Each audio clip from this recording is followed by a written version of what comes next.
Hello, Booktube. I'm back. Finally, I know it's been a while since I posted a video. I know in some of my later, or I guess previous videos, I was mentioning what I'd be posting soon, and I know it hasn't been soon, so hopefully you were able to watch a bunch of other great booktubers. I know that's what I've been doing along with a lot of reading, just enjoying so much of the content they're putting out, reviewing books, sharing their thoughts on all sorts of new topics, making great recommendations, as well as videos that are really entertaining to watch. And I think I finally have that itch again to make the videos myself, and I'm excited. I have a bunch here that I want to make for all of you to sort of enjoy, catch up with what I've been doing.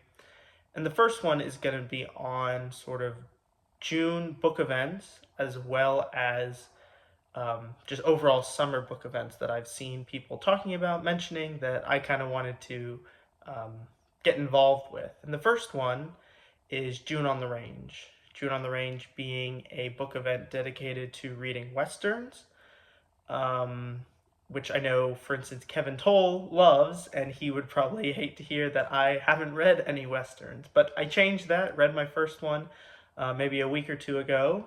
That was Louis L'Amour here, The High Graders. And I don't know why I haven't read Westerns before, because I love Western movies. One of my favorites is The Good, the Bad, and the Ugly. And so getting here into the world of Mike Shevlin, where he's kind of this lone cowboy, the stereotypical world, and even though it's a short read, it was really enjoyable, I thought. So definitely I'll be keeping my eye out for more Louis L'Amour. I know I found this at my local bookstore in sort of the clearance section, and they actually didn't have very many Louis L'Amour. I think in the past I had seen big piles of L'Amour, but this time there were really only like one or two to pick from, and one of them was in pretty bad condition, so this is the only one I got.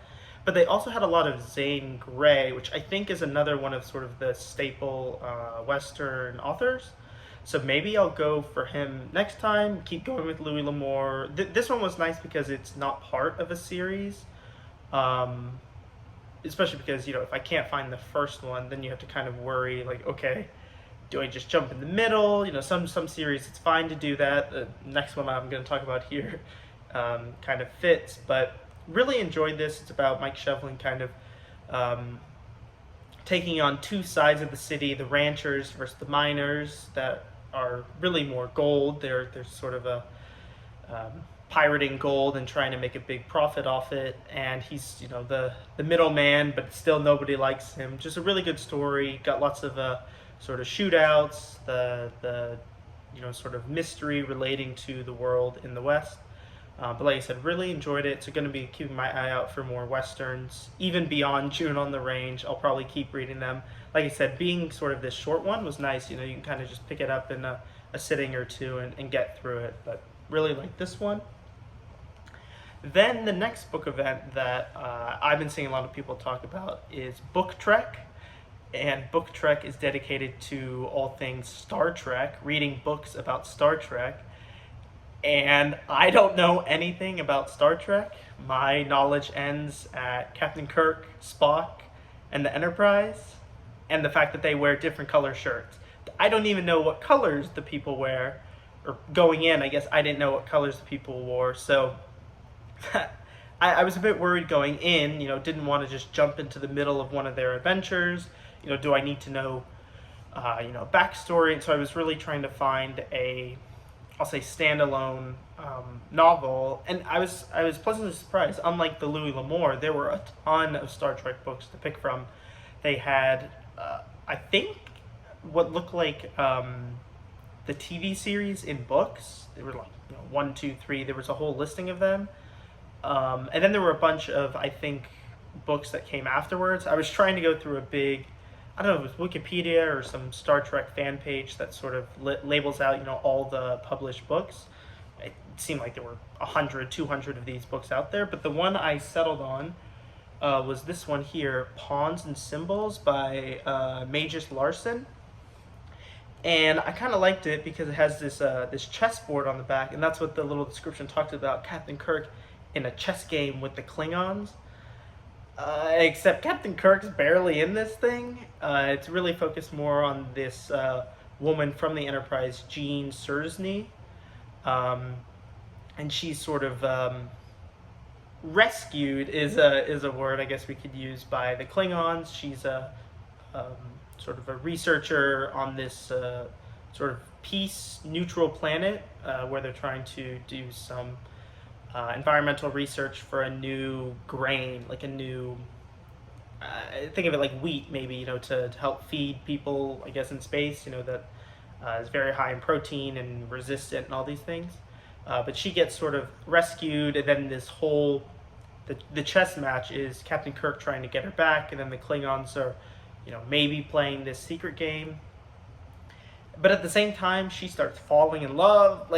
And this is where I don't know. I know this is outside the normal world of, I think, what the TV or movie Star Treks would be. Like it's just sort of maybe out there. I don't know if it's before or after any major events. Spock is in this book, and he does some cool like telekinesis, which I imagine he does in the show a decent amount. But overall, I think this was a good read.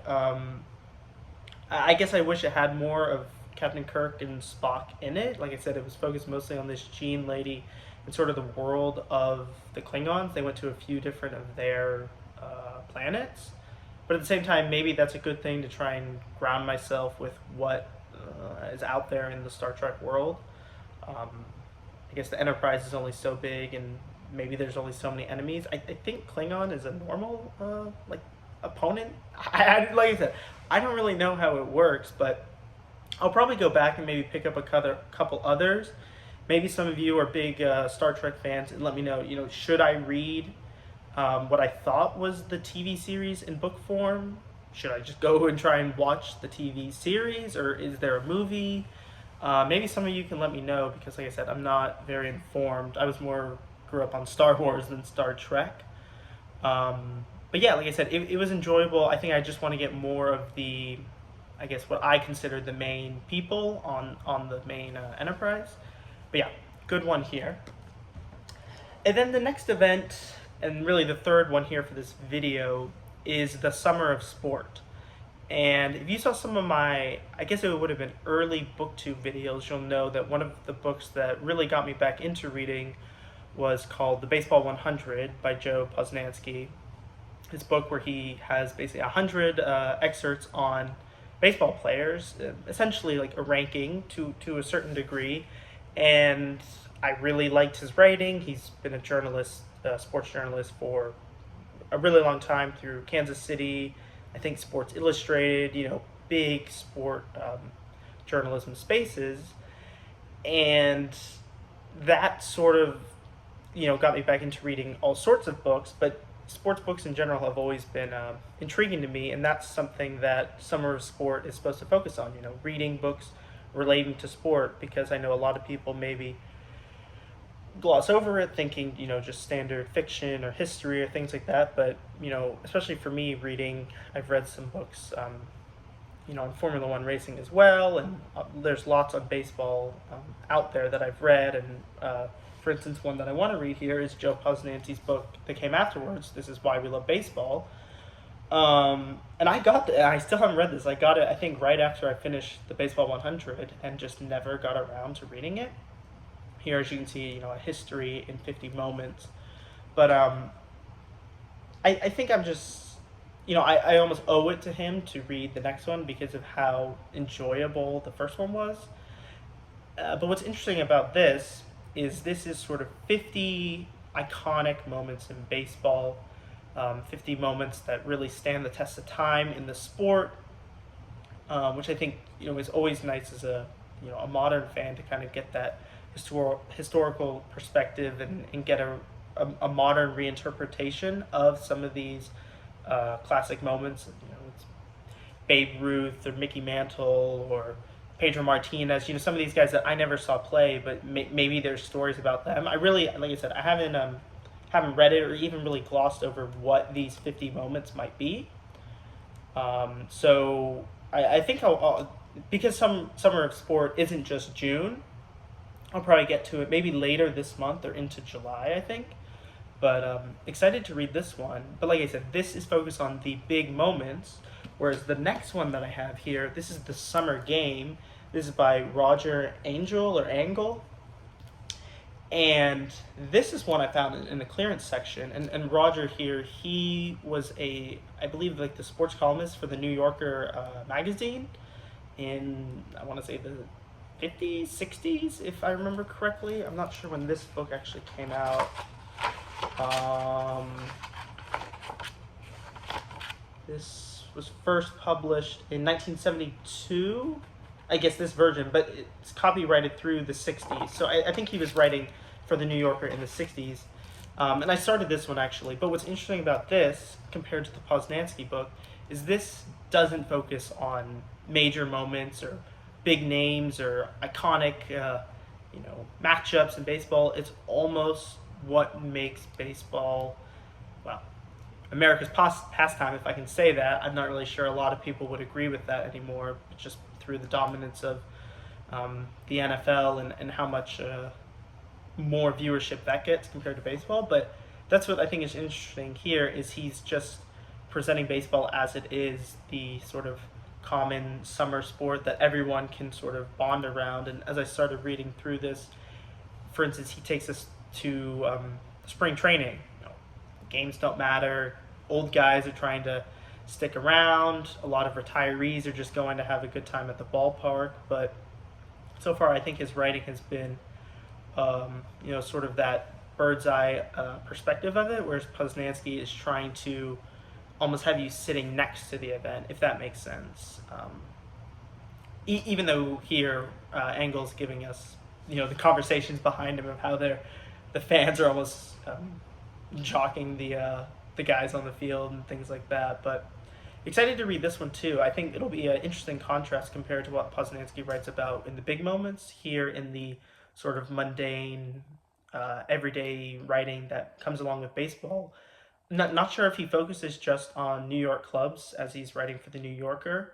I know the one spring training story, the Mets were, sort of just established, but maybe he covers the Yankees more so than the Pirates or the Dodgers or things like that. I'm not really sure, but excited to read this one in conjunction with the 50 Moments of Baseball. And then the third one I have, and I promise I don't want to just read baseball books, and I think that's where I just need to keep my eyes open for other things within different sports. I mean, I do like reading about baseball, obviously watching it, but I think there's definitely writing across the board for sports. But the last one I have here, this is a biography on Ted Williams, aka The Kid. This is by Ben Bradley Jr. And this is one I found for, I think, like $5 at the store, and it's a big book. But I mean, Ted Williams was ranked number 6 in the Baseball 100. He was very high up there, probably as he should be, from what I read and what he kind of meant to baseball. But excited to read this. Like, just looking at the names on the back, we have Ken Burns, Bob Costas, like a lot of big name people that I'm aware of, and probably some of these other people are maybe famous in their own right too. But this was one that I think I saw Steve Donahue recommend in a biography recommendation video one time, and so it was just one where I said, oh, okay, if I ever see it, I'll keep my eye out for it. But yeah, here's Ted Williams. So much before my time of watching baseball, but you still hear people talk about how iconic he is. For instance, there's a player right now, former Astro, plays for the Cubs now, Kyle Tucker. They said, his swing's kind of like Ted Williams, the swing everyone tries to imitate. It's just so beautiful to look at. They always think lefty swings look better than righty swings, but excited to read this one too. Obviously, it's a big boy, but I don't mind that. I think biographies, if it's done right, the page count doesn't really serve as any sort of inhibitor. So excited to read this one about The Kid. Yeah, so I also have, just as a recap, reading more Star Trek and Westerns. Like I said, if you have recommendations on where I should go next for Star Trek, let me know. Don't really have any sort of guidance, so that would be really helpful. Westerns, maybe I start a series, or maybe I just kind of keep picking up what I can find at the store, but really enjoyed this. And then Summer of Sport, going through sort of short writings on big moments, small moments, and then of course big names, and wrapping up with a big biography, as well as probably a bunch of others. I'll keep my eye out, maybe see what the library has, if there's some good maybe a basketball book or something like that, to sort of just diversify the summer sport a bit. But that's it for this video. Like I said, happy to be back, but keep your eyes peeled. I have a bunch more videos I'm going to be making right after this one. But thank you. Hope you all have a great day, and I'll talk to you soon.